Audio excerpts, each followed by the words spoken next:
نئی فلم آئی ہے، اس میں فلاں ایکٹر ہے، فلاں ہیرو ہے، بال اس کی طرح، کپڑے اس کی طرح، پینٹ پھاڑ لیا، صرف ایک نچنیاں کو دیکھ کر کے، ایک مجرا کرنے والے کو دیکھ کر کے اپنا آپا کھو گیا، اپنے آپ کو بدل لیا۔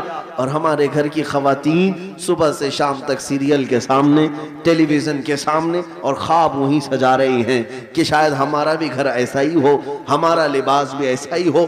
میرے عزیزوں، دنیا کیا کرتی ہے اس کی تمہیں فکر نہیں ہونی چاہیے۔ عورتیں اگر کسی کو دیکھتی تو وہ سیدہ کائنات فاطمہ الزہرا کو دیکھتی، کم سے کم یہ سیرت کا مطالعہ کرتی کہ ان کا دوپٹہ کیسا تھا، ان کا لباس کیسا تھا، ان کے رہن سہن کیسے تھے۔ اس کو چھوڑ کر انہوں نے آج مجازی عشق کے اور مجازی یہ اسکرین کے اوپر اپنے دل دے بیٹھے۔ اور اسی طرح مردوں کی حالت بھی یہی ہے، نوجوانوں کی۔ اے نوجوانوں، تمہارے ہاتھ میں بنگڑیاں تک انہوں نے پہنا دی، کانوں میں بالیاں تک پہنا دی، بالوں میں چوٹیاں تک لا دی، کیا کیا کر دیا۔ یہاں ہمارے اچھے بھلے مرد کو عورت بنا دیا، جی عورت بھی نہیں مخنث بنا دیا، اور اس پر یہ مزید یہ سمجھتا ہے کہ یہ فیشن ہے، یہ فیشن ہے۔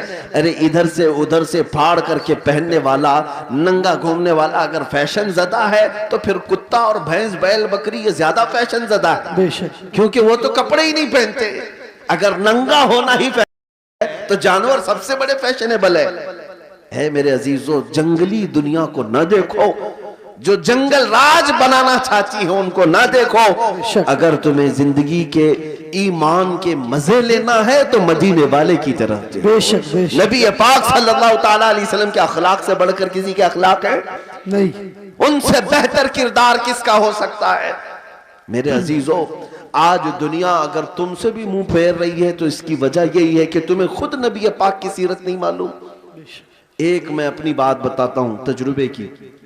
ایک بار ایک ٹرین سے میں اتر رہا تھا، ایک نوجوان نے، میلاد کا دن تھا 12ویں شریف کا، اس نے مجھ سے پوچھا کہ کوئی ایسا عمل بتا دیجئے جو رسول اللہ کو خوش کر دوں۔ سبحان، ربیع الاول شریف میں آپ بھی کمکمے لگاتے ہوں گے، سجاتے ہوں گے نا گلیاں، جلوس بھی نکالتے ہیں، ساری چیزیں کرتے ہیں، لیکن کچھ کام اور بھی ہیں تمہارے ذمہ۔ بے شک، اسٹیشن میں تھے، ریلوے اسٹیشن سے اتر رہے تھے، میں نے اس نوجوان سے کہا بیٹا اگر کچھ کرنا ہے تو دیکھو ہم اسٹیشن پہ ہیں، جاؤ کوئی بوڑھا یا کوئی کمزور ہو جس کا سامان بھاری ہو تو اٹھا لو، یہ میرے نبی پاک کے اخلاق ہے بے شک، حضور کی سنتوں میں سے اور حضور کے اخلاق کریمانہ میں سے یہ بات تھی۔ مکہ میں حضور اس بات پر مشہور تھے کہ اگر کوئی بوڑھا سامان اٹھا کر جا رہا ہوتا، نبی پاک خاموش نہیں کھڑے ہوتے، اس کا سامان اپنے کندھے پہ لے لیتے۔ ہاں، حضور اکرم صلی اللہ تعالیٰ علیہ وسلم کے متعلق حضرت خدیجہ الکبریٰ رضی اللہ تعالیٰ عنہ نے بھی یہ فرمایا کہ آپ بوڑھوں کا، کمزوروں کا بوجھ اٹھاتے ہیں، اللہ آپ کے ساتھ برا کبھی نہیں فرمائے۔ میرے عزیزو، میں آپ کو ایک تجربے کی بات بتا رہا ہوں۔ وہ نوجوان گیا ڈھونڈتے ہوئے، ایک بوڑھی عورت اتر رہی تھی 2 بڑی تھیلیاں لے کر، اس کے پاس گیا کہ اماں جی یہ مجھے دے تو میں پہنچا دوں گا آپ تک۔ پہلی بات میں ظاہر سی بات ہے اجنبی کو کون سامان دے گا؟ اس نے منع کیا کہ بھائی چھوڑ دو، میرا سامان مجھے لے جانے دو۔ وہ نہیں دے رہی تھی، اس نے ضد کیا کہ مجھے دے دیجئے۔ وہ خاتون کہنے لگی پہلے یہ تو بتا تو کولی ہے یا سامان اٹھانے والا ہے؟ ڈریس سے تو نہیں لگتا، کہیں میرا سامان اٹھا کے بھاگ گیا؟ اس نے حقیقت بتائی، اماں جی بات یہ ہے کہ آج 12 ربیع الاول ہے، سبحان، ہمارے پروفیٹ محمد صلی اللہ تعالیٰ علیہ وسلم کا جنم دن ہے، اور ہمارے نبی پاک صلی اللہ تعالیٰ علیہ وسلم بوڑھوں کا اور کمزوروں کا بوجھ اٹھاتے تھے۔ ان کی یہ عادت تھی، میں چاہتا ہوں کہ ان کی وہ ادا پر میں عمل کر کے ان کو خوش کر دوں۔ ہے سبحان، سبحان، اس عورت کے دل پر یہ بات لگی، وہ نان مسلم تھی، نان مسلم تھی۔ اس نے سامان اٹھا لیا، جہاں تک جانا تھا وہ خاتون کے ساتھ گیا، ٹیکسی کیا اور بھیج دیا، نمبر شیئر کر لیے تھے، وہ عورت چلی گئی سامان لے کر۔ میرے عزیزو، 6 مہینے گزر گئے اسی طرح سے۔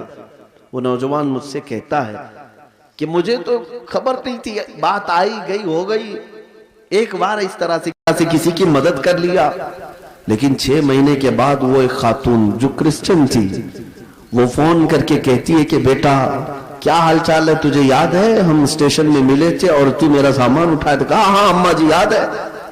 کہا کہ پچھلے 6 مہینے سے میں تیرے نبی کی سیرت ہی پڑھ رہی ہوں، اے ہے سبحان اللہ سبحان سبحان نے مجھے ان کی طرف ڈائیورٹ کر دیا، اور ہر دن ان کی بات پڑھتی ہوں تو مزہ کچھ اور ہی آتا اے ہے سبحان ہے، لطف کچھ اور ہی آتا ہے۔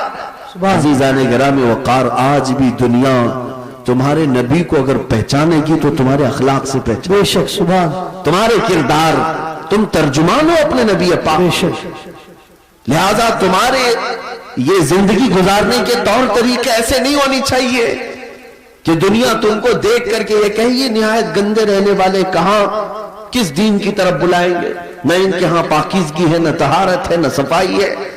آج نشہ اگر کہیں بکتا ہے تو لوگ تمہاری طرف اشارہ کرتے ہیں، بے شک پتہ پوچھو کہ نشہ کہیں ملتا ہے تو مسلمان محلوں کی طرف اشارہ کر دیں گے، کرتے بھی یہی ہیں، بیچتے بھی یہی ہیں۔ اور میرے عزیزوں، سب سے زیادہ جرائم کہاں ہوتے ہیں؟ لوگ تمہاری طرف اشارہ کرنے لگتے ہیں۔ میں یہ نہیں کہتا کہ ہم جرائم پیشہ ہیں، لیکن تم غیروں کی سازشوں کے نظر ہو گئے۔ بے شک ایک بادشاہ نے اپنے وزیر سے پوچھا تھا میری کرسی لمبی دیر تک مجھے قائم رکھنا ہے، کیا کروں؟ وزیر چالاک تھا، اس نے کہا روز روز نئی اسکیمیں دیتے رہو گے، کھائیں گے پھر پوچھیں گے تمہیں کہ پھر نئی اسکیم کیا آئی ہے۔ کہا اگر لمبی دیر تک اپنی کرسی قائم رکھنا چاہتے ہو تو ایک ہی کام ہے، اپنی پوری رعایا کو نشہ کھلانا شروع کر دو، اللہ چرس بھنگ ساری چیزیں ان کو پلانے کی عادت ڈال لو۔ بادشاہ نے پوچھا ایسا کیوں؟ کہا جب یہ سب نشیڑی ہو جائیں گے تو کب تمہاری کرسی کی طرف دیکھیں گے؟ جی ان کو ان کا نشہ مل جائے گا، بس وہ سوچیں گے بھی نہیں کہ کون حکومت کر رہا ہے، کون کرسی پہ بیٹھا ہے۔ جی اس فارمولے پر دنیا آج بھی عمل کرتی ہے۔ جی اگر حق بات کوئی جماعت دنیا میں کرتی ہے تو وہ میرے مصطفیٰ کے غلاموں کی جماعت۔ بے شک بے شک دنیا کو یہ پتا ہے کہ یہ اگر اٹھ گئے تو کرسیاں بھی ہلاتے ہیں، بے شک یہ اگر اٹھ گئے تو حق بات کے اعلان کے لیے اپنی گردنیں بھی لٹا دیتے ہیں، کٹا دیتے ہیں۔ بے شک اس لیے پوری دنیا نے طاقت یہ لگائی کہ ان کے محلوں میں نشہ زیادہ رہے، ان کے محلے میں عیاشی زیادہ رہے۔ یہ سارے فیشن کہاں سے شروع کیے جاتے ہیں آپ کو پتا ہے؟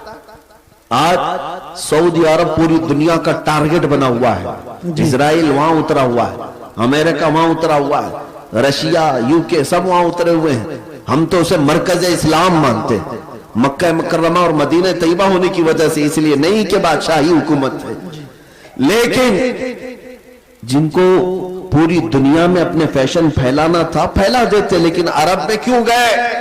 اس لیے کہ انہیں پتا ہے۔ بہت زمانے پہلے اقبال نے کہا تھا یورپ اگر کسی بات سے گھبراتا ہے نا مسلمانوں سے تو کس بات سے؟